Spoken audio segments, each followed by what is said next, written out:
Then Joshua assembled all the tribes of Israel at Shechem.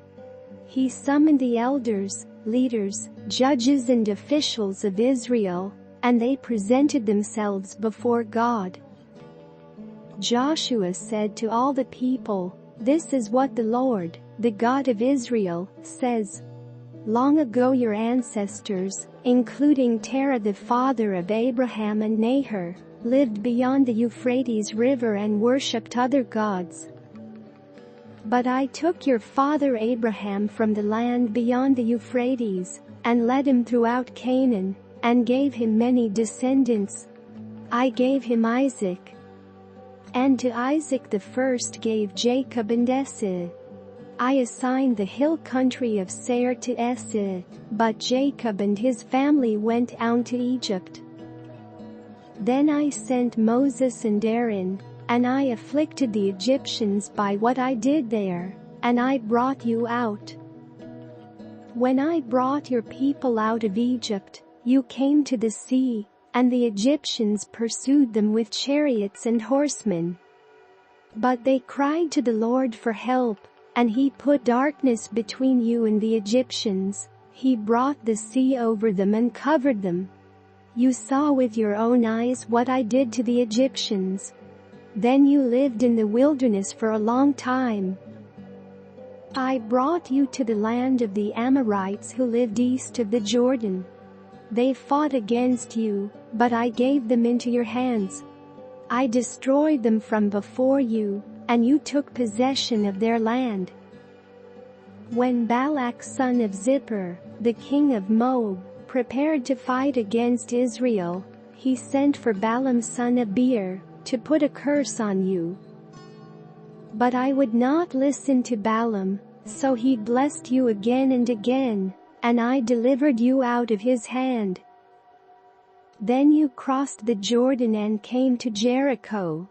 The citizens of Jericho fought against you, as did also the Amorites, Perizzites, Canaanites, Hittites, Girgashites, Hivites and Jebusites, but I gave them into your hands. I sent the hornet ahead of you, which drove them out before you, also the two Amorite kings.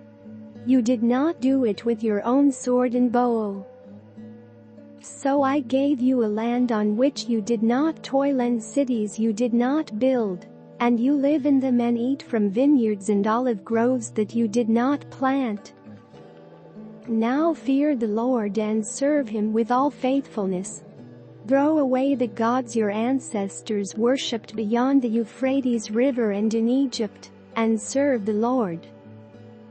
But if serving the Lord seems undesirable to you, then choose for yourselves this day whom you will serve, whether the gods your ancestors served beyond the Euphrates, or the gods of the Amorites, in whose land you are living.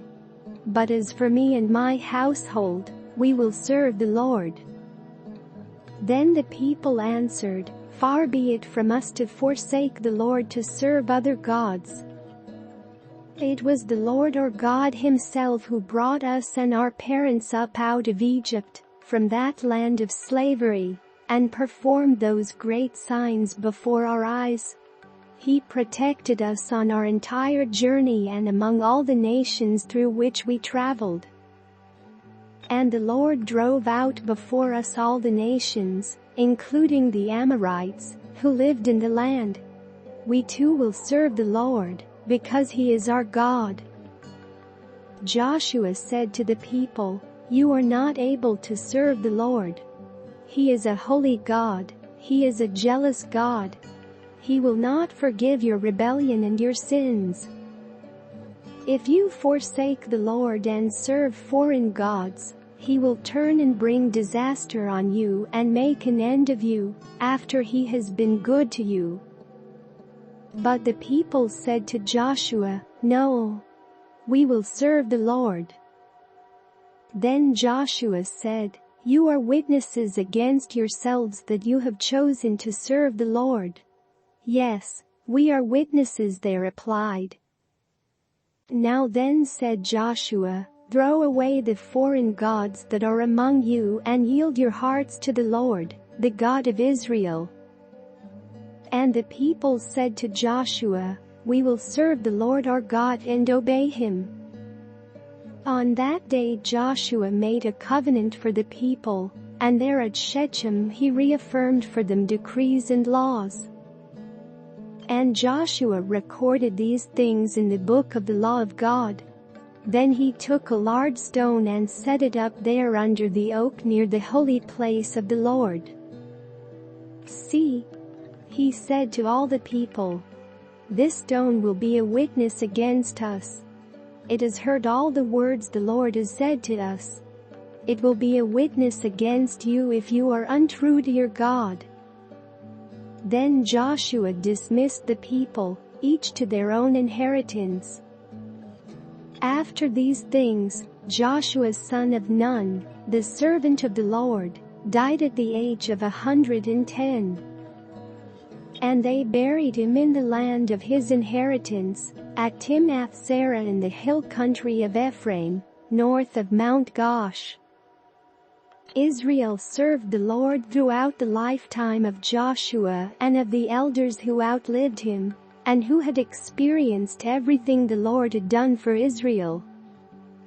And Joseph's bones, which the Israelites had brought up from Egypt, were buried at Shechem in the tract of land that Jacob bought for 100 pieces of silver from the sons of Hamor, the father of Shechem.